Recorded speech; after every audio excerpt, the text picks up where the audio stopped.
Bonjour à tous et bienvenue dans cette troisième partie de la vidéo sur la vraie Égypte. Il sera question dans cette vidéo de montrer que la spiritualité négro-africaine est une arme érigée par la franc-maçonnerie en vue de détruire l'œuvre rédemptrice de Jésus-Christ en Afrique.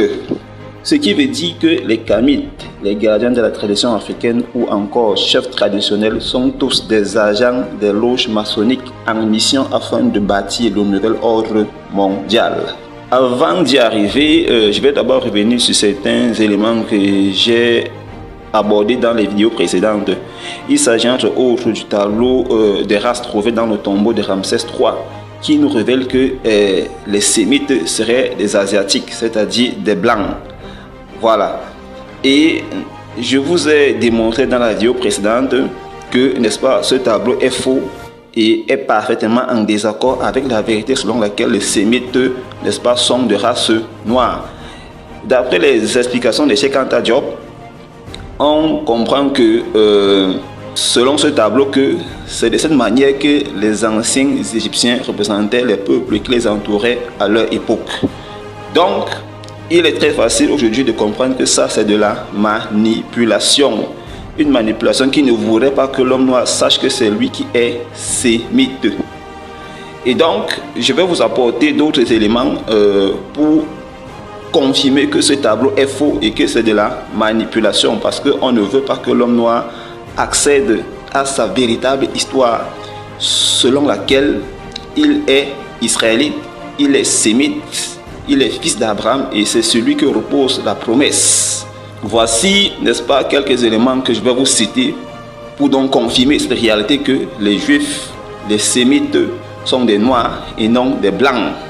Je vais donc commencer avec le sénateur romain Tacite du 1er siècle, dans son livre intitulé Livre 5.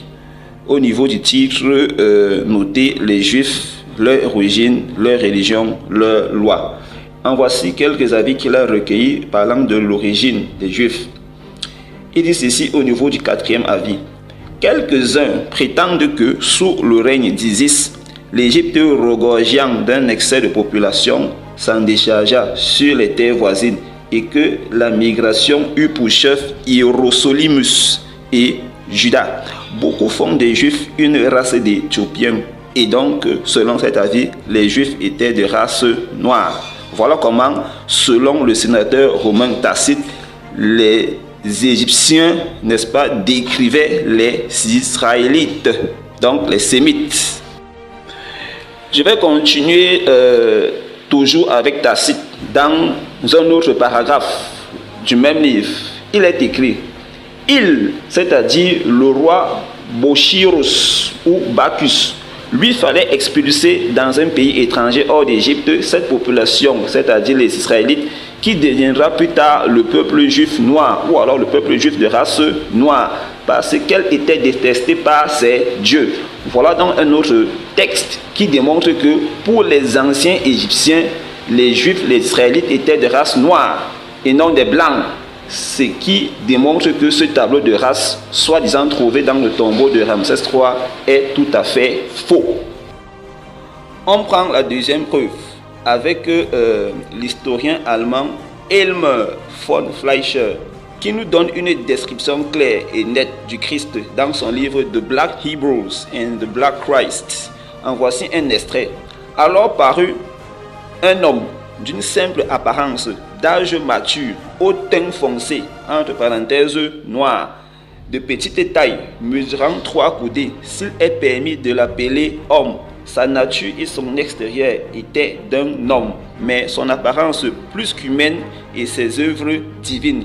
Il accomplissait des miracles étonnants et puissants. Je pense que tout est clair. Là, on décrit Jésus-Christ en tant qu'homme noir, homme de couleur. Et donc, une fois de plus, les Sémites ne sont pas des Blancs. Le tableau de Cheikh Anta Diop est faux. Je continue en prenant ce troisième élément. Une équipe d'archéologues de l'université de Tel Aviv ont découvert une collection d'anciens manuscrits dans la région de la Cisjordanie, près des grottes de Qumran, où les manuscrits de la mer Morte ont été découverts en 1937 et qui promettent de jeter une nouvelle lumière sur l'apparence physique de Jésus-Christ. Selon ce manuscrit, il est clairement mentionné que Jésus-Christ était de race éthiopienne. Il était noir à peau foncée. Et que sa mère, elle était noire à peau claire. Et même la famille dans laquelle il est né était de race noire, de race éthiopienne. Donc ils étaient des Africains. On prend ce quatrième élément, cette quatrième preuve. Selon la Bible et selon la tradition juive, Abraham a épousé une Cananéenne du nom de Kétura. Et il a eu des enfants avec cette femme. Et parmi ces enfants, il y avait un certain choix. Et selon donc la tradition juive, ce choix était l'ancêtre d'une tribu arabe, qu'on appelle aussi arabe choix. Et donc, quand on voit aujourd'hui ici en Afrique, au Cameroun, au Tchad et je crois au Nigeria, il y a une tribu appelée arabe choix. Je pense que tout est clair, que les fils d'Abraham étaient de race noire, les arabes étaient de race noire. Tout est clair là-dessus. Donc, ce tableau de race, soi-disant trouvé dans le tombeau de Ramsès III, est faux. C'est de la pure manipulation. Je le répéterai toujours. Maintenant, on prend cet autre élément. On va rentrer dans les évangiles de l'enfance de Jésus-Christ, où il est mentionné que, selon les paroles de Jésus-Christ lui-même, je cite, « Les fils d'Israël sont parmi les nations au même rang que les nègres. » Je reprends, « Les fils d'Israël sont parmi les nations au même rang que les nègres. » C'est-à-dire que les fils d'Israël, n'est-ce pas, appartiennent à la race des nègres, appartiennent à la lignée des nègres, ils descendent des nègres. Donc, les Sémites étaient des Noirs, ils n'ont rien à voir avec ce qu'on appelle aujourd'hui asiatiques.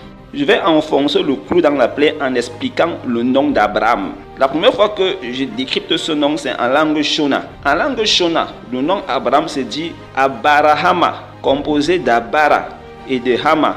Et Hama n'est rien d'autre que Kama. Donc, les deux combinés donnent ce que dit la Bible. Elle dit que le père de la multitude des nations, père d'un grand nombre de nations. Pourquoi? Parce que en fait, le mot Abara signifie le père élevé, c'est-à-dire qu'un patriarche, quelqu'un de respecté, d'élevé en dignité, un fondateur de clan, de tribu. Et le mot Hama désigne premièrement peuple de race noire et ça veut en même temps dire la maison ou bien la nation ayant le plus grand nombre d'habitants, c'est-à-dire composé du plus grand nombre de personnes, c'est-à-dire que il n'y a pas autre nation ou autre maison qui peut dépasser en nombre d'habitants la maison d'Abraham. Donc, en un mot, le mot Abraham veut dire le père des nègres, le père des hommes de couleur. Voilà les Sémites. Ils sont de race noire. Ce ne sont pas ces bandits qu'on présente aujourd'hui, soutenus par des Kamites et leur fausse archéologie, qui ont pour but, n'est-ce pas, de détruire l'Afrique. Dans un livre intitulé The Nazis World War II, écrit par Robert Edward Einstein, il nous rapporte des propos d'Adolf Hitler avec un de ses soldats. Et voilà ce qu'il nous dit. Il est écrit, Hitler posa cette question à son soldat. Sais-tu qui l'Amérique a en possession?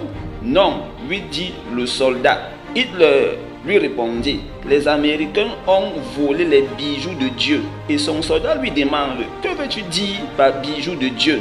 Et Hitler lui dit, les Américains ont volé les Juifs de Dieu. Ces bijoux précieux qui sont les nègres, ils sont en réalité les vrais Hébreux. N'est-ce pas là un défi qu'il lance à Dieu? Et la suite nous dit, les citoyens blancs américains trembleront de peur quand ils sauront que les nègres sont le vrai peuple de Dieu, qu'ils maltraitent et qu'ils font souffrir. Ils auront peur que Dieu les détruise, comme il avait détruit les Égyptiens pour avoir fait la même chose. Fin de citation.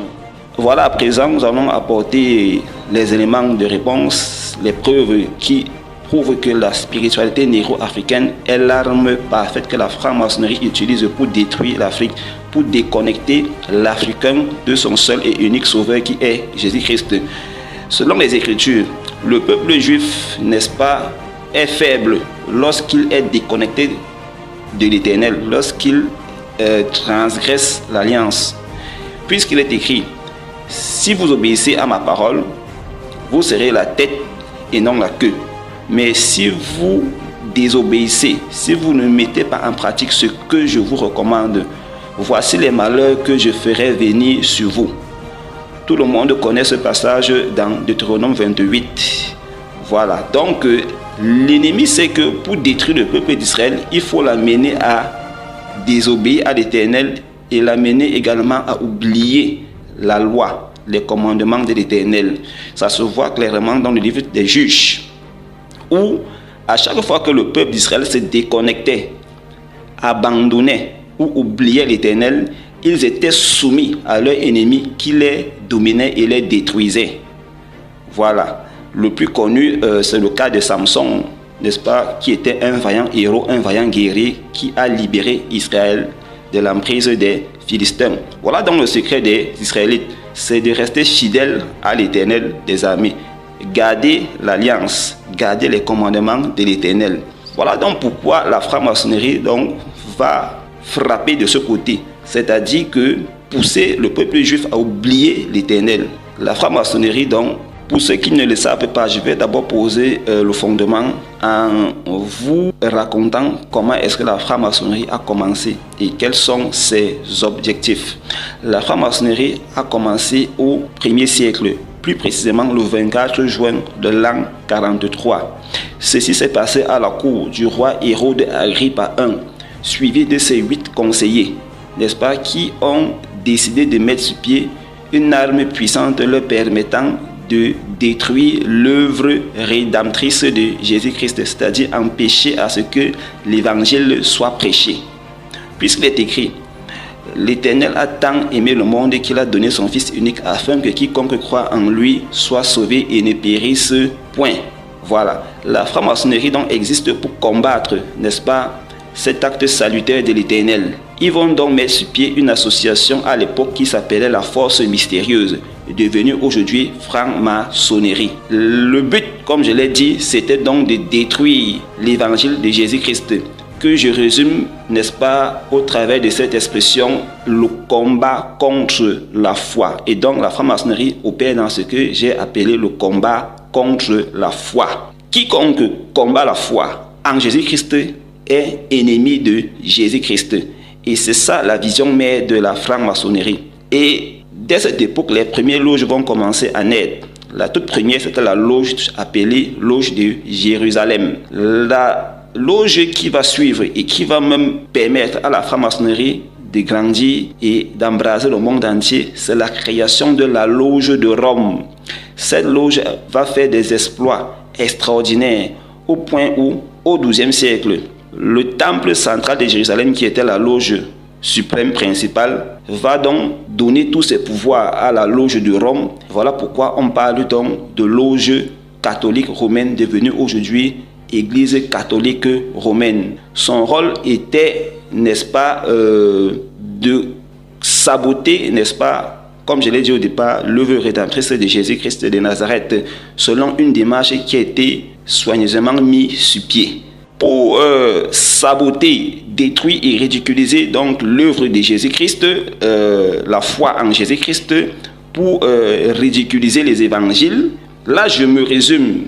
La franc-maçonnerie a façonné le monde de manière à créer deux pôles. On a d'un côté la foi portée par les religions dites révélées et de l'autre côté, on a la science et la spiritualité scientifique ou alors l'ésotérisme qui, n'est-ce pas, ont pour arme la raison. Voilà. Ces deux blocs ou bien ces deux pôles vont s'affronter de manière à produire une synthèse, puisque l'antithèse, c'est la science ou la spiritualité scientifique et la thèse, c'est, n'est-ce pas, le paquet qui regroupe les religions révélées. Voilà donc le monde tel que façonné par la franc-maçonnerie en vue de parvenir à la destruction complète et définitive de la foi. Et ce qui se passe en Afrique, c'est quoi? C'est que les religions révélées opèrent selon une démarche précise qui consiste à saboter l'œuvre rédemptrice de Jésus-Christ de Nazareth pour que la spiritualité négro-africaine ait assez de preuves pour critiquer et pour demander aux Africains de ne pas croire en Jésus-Christ. Donc, tout ça, c'est un arrangement mis sur pied par la franc-maçonnerie afin de parvenir à leurs objectifs qui est de détruire la foi en Jésus-Christ en Afrique. Vous devez donc comprendre que la spiritualité négro-africaine est donc la sémence qui doit féconder les religions dites révélées pour, n'est-ce pas, produire une Afrique restaurée ou bien pour établir l'ordre en Afrique. Ça, c'est un schéma maçonnique. Vous pouvez voir dans la philosophie de Hegel, la thèse et l'antithèse. Pour dire que quoi? Les religions dites révélées constituent la thèse mise sur pied par la franc-maçonnerie et la spiritualité négro-africaine, c'est l'antithèse toujours mise sur pied par la franc-maçonnerie et les deux doivent s'affronter pour produire une synthèse, c'est-à-dire rétablir l'ordre en Afrique. C'est un plan par lequel on veut amener l'homme noir à se détacher de Jésus-Christ. Voici les explications. Le rôle des religions dites révélées est de préparer le terrain afin que les hommes de science puissent critiquer la foi en démontrant qu'elle est une aliénation des consciences. Ces religions vont donc préparer le terrain en utilisant la Bible et le nom de Jésus-Christ pour égorger, voler et détruire la traite arabo-islamique. La colonisation et la traite négrière sont quelques exemples palpables en ce qui concerne l'Afrique. De manière plus claire, les religions dites révélées, qui sont l'islam entre guillemets, le christianisme entre guillemets et le judaïsme entre guillemets, ont pour rôle de fournir autant de preuves que possible, de telle manière que le corps scientifique dans son ensemble puisse les utiliser pour prouver premièrement que Dieu n'existe pas, d'où l'athéisme, avec les philosophes comme Nietzsche, Karl Marx, Jean-Paul Sartre. Ici au Cameroun, on a connu Marcin Toa et Ebenezer Njombele, lui qui est encore en vie. Deuxièmement, que la foi est une aliénation des mentalités. Dans ce sens, il est donc impossible à l'homme de réaliser le connais-toi toi-même et tu connaîtras l'univers et les dieux. Nietzsche pouvait donc dire dans Ainsi parle le Zarathustra, je cite, toute croyance en Dieu est une manifestation de l'esprit servile de l'homme, c'est-à-dire que la foi, précisément en Jésus-Christ, consiste à exprimer toute sa bassesse et son incapacité à pouvoir comprendre les mystères de la science. La conclusion est que la foi ne peut pas permettre à l'homme d'avoir accès à la très haute connaissance, car elle produit en lui la superstition et l'idiotie qui paralysent sa conscience, ce qui implique que la foi, entre parenthèses, en Jésus-Christ, est un frein au développement de la société. Et ceci est l'argument supporté par la spiritualité négro-africaine qui estime que si l'Afrique a été détruite, c'est à cause de la foi en Jésus-Christ, qui pour eux est l'égrégore des Blancs inventé au 1er siècle. Chers frères et sœurs africains, ce discours tenu par nos initiés adeptes de spiritualité négro-africaine est faux. Les choses étant perçues ainsi, la spiritualité négro-africaine se propose donc de délivrer l'Afrique de cette prison qui n'est rien d'autre que la foi en Jésus-Christ ou la Bible. La solution proposée aux Africains par les leaders des traditions africaines est le retour à la spiritualité de l'Égypte antique ou encore l'osirianisme fondé sur le mythe d'Osiris. Le but des initiés africains, des leaders des spiritualités négro-africaines, c'est de réunir, n'est-ce pas, toutes ces spiritualités, c'est-à-dire le Bwiti, le Mvet, le Ngondo, le Vaudou, etc., pour former une seule et unique religion ou bien spiritualité africaine. Voilà donc l'œcuménisme du côté de l'Afrique. C'est profond, je m'arrête là. Je pense que à partir de là, beaucoup donc ont compris le sens de cette spiritualité négro-africaine. Ceci dit donc, nous allons expliquer l'osirianisme, donc la croyance en Osiris. Qui est Osiris? Qui est Isis? Qui est Ra? Qui est Atum? Toutes ces divinités égyptiennes qu'on nous présente, eh bien, on va les décortiquer et vous verrez la supercherie de nos chers Kamites. Pour comprendre l'osirianisme, il est plus facile de le faire en décortiquant la signification du nom Osiris. Que signifie donc Osiris? Parce que c'est là où se trouve la clé. Le nom Osiris veut dire virilité ou bien l'organe génital de l'homme en érection. Donc ça veut dire en fait que dans l'osirianisme, on vénère l'organe génital de l'homme en érection. On vénère le membre viril et c'est ça donc qui est assimilé au soleil. Quand on dit que Osiris c'est le dieu soleil, il s'agit ici de la virilité de l'homme, de la puissance sexuelle de l'homme. C'est donc ça Osiris. Et en langue japonaise, ça se dit oshiri, composé de la racine shiri, S-H-I-R-I, qui signifie le sexe de l'homme en érection. Voilà donc la compréhension du mot Osiris. Je pense que tout est clair.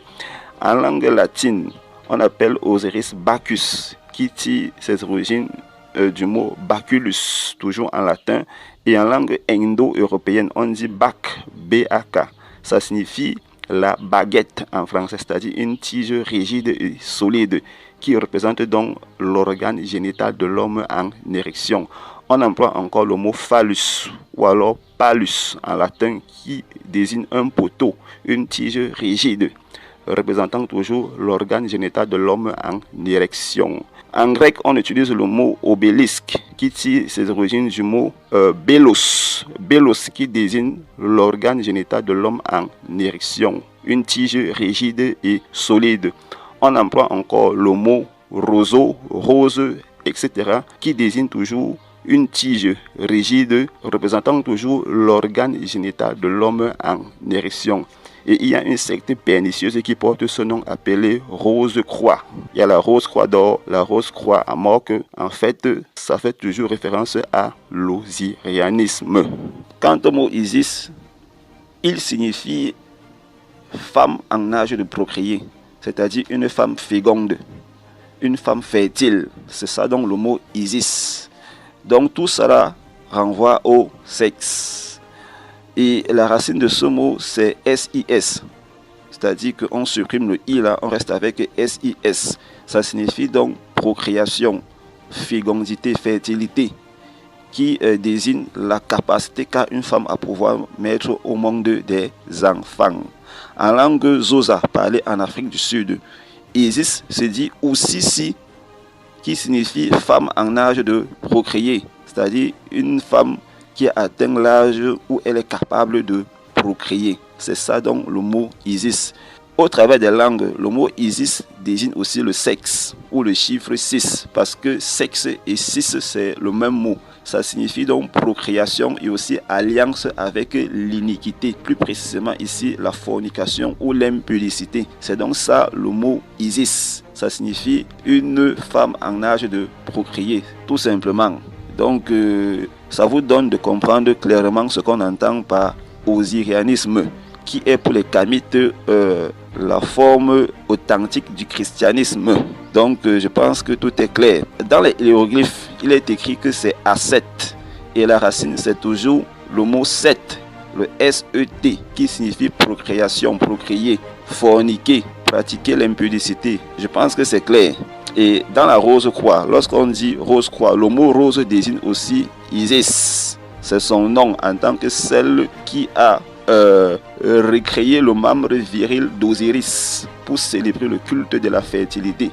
Je n'entre pas en profondeur. Voilà ce qu'on appelle Isis, tout simplement.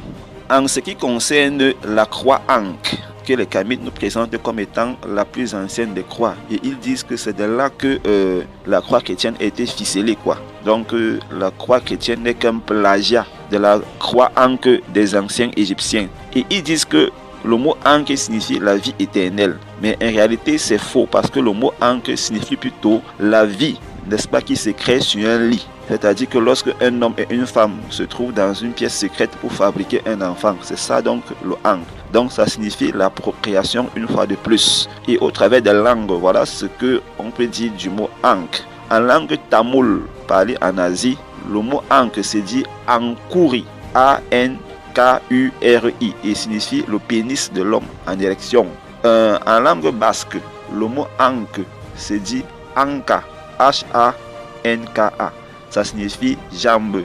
Ça désigne toujours la partie procréatrice de l'homme.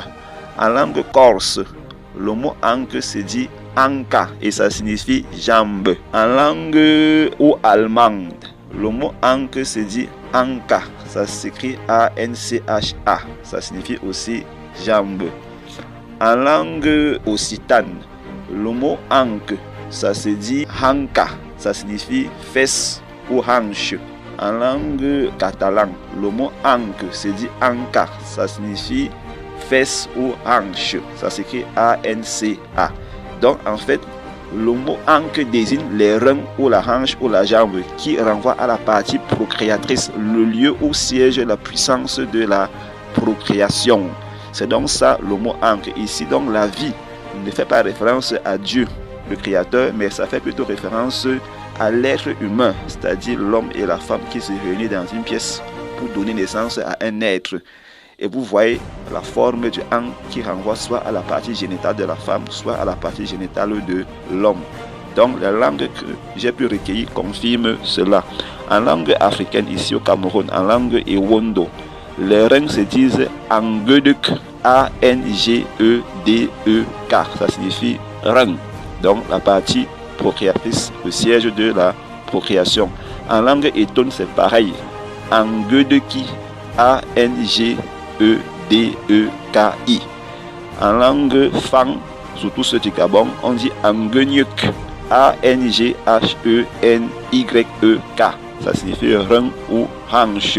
Tout cela vient du Kikongo, le verbe yanga ou yangalala qui signifie procréer, donner la vie, avoir des rapports sexuels ou alors forniquer. Et de yanga, on a tout simplement le mot anga qui a donné ankh, tout simplement, qui signifie le siège de la procréation, tout simplement.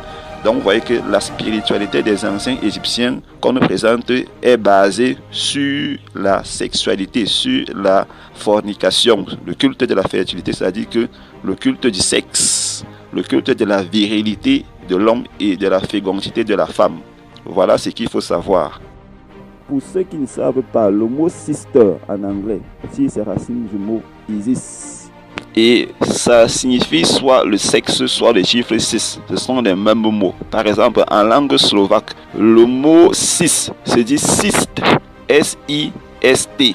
En langue macédonienne, le mot cis se dit sest, S-E-S-T. En langue arabe, le mot cis se dit sita. En Haoussa, le mot cis se dit sida. En langue Shingazidia, parlé dans les îles près de l'Afrique de l'Est là. Le mot cis se dit aussi sita et ça signifie fertilité, fécondité et procréation. C'est le même mot que sexe. Par exemple, en langue corse, le mot sexe se dit sesu, lié au mot latin siso, qui veut dire procréer, engendrer, enfanter, germer, etc. Donc le mot cis ou bien le mot sexe qui veut dire procréer, enfanter, accoucher est tout simplement le mot servant à désigner Isis qui est la déesse de la fertilité qu'on retrouve dans la Rose-Croix, qu'on retrouve dans la franc-maçonnerie et qui est encore Astarté ou bien Istar. Je m'arrête là, je pense que je vous ai donné assez de détails pour la bonne compréhension de ce mot Isis. Pour ceux qui ne le savent pas, l'Église catholique romaine particulièrement, qui porte toutes les autres religions dites révélées, c'est le même système que les traditions africaines ou alors la spiritualité négro-africaine parce que tous adorent les mêmes divinités. Je vais par exemple prendre le cas du vaudou. Dans le panthéon vaudou, les divinités que vous allez retrouver font également partie du panthéon catholique. Par exemple, la reine du ciel s'appelle dans le vaudou Maolisa. Vous avez également le dieu romain Janus, qui est un dieu biface, qui est également célébré dans le vaudou. Au niveau du rosaire, dont on parle à l'église catholique romaine, le rosaire fait référence ici à la déesse Rose, qu'on retrouve dans la Rose-Croix, parce que le mot rose désigne le phallus d'Osiris. Rose,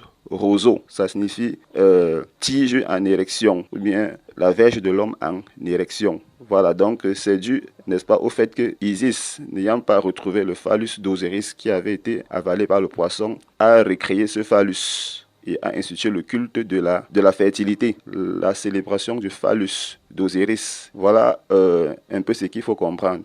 Toujours au sein de l'église catholique romaine, ou alors la loge catholique romaine, qui est la mère de toute la franc-maçonnerie mondiale, on retrouve dans leur croix, que vous voyez parfois sur les soutanes des prêtres catholiques, 4 lettres, le H, le S, le O et le I, qui sont l'abréviation des noms des dieux égyptiens. I, c'est Isis, O, c'est Osiris, H, c'est Horus et S, c'est Seth. À l'intérieur du cercle où on trouve cette croix, il est écrit « Vous tous venez à moi », qui signifie invocation au dieu de l'Égypte antique. Donc, le système catholique et le système négro-africain, c'est la même chose. Voilà. Donc, Isis, Rose, ou encore vulgairement appelée Marie, qui est une sorte de sabotage à l'égard de Marie par qui le Seigneur est passé pour arriver dans ce monde. Voilà comment vous devez la connaître, voilà comment vous devez percevoir ces choses que ces bandits spirituels nous présentent. Pour dire que quoi que, quand vous voyez ces gens s'affronter, Kamites, contre religion révélée, sachez que ce sont des bandits spirituels qui sont en train de mener un combat qui a été tracé par la franc-maçonnerie. Donc, ce sont des agents en mission. Voilà en quelque sorte ce que j'avais à vous présenter dans cette vidéo. La prochaine fois, les choses seront encore expliquées, surtout au niveau du nom d'Osiris. J'ai juste survolé pour, n'est-ce pas, planter le décor. Les détails seront encore apportés et ce sera plus profond dans une autre vidéo, si l'Éternel Tata Nzambe le permet.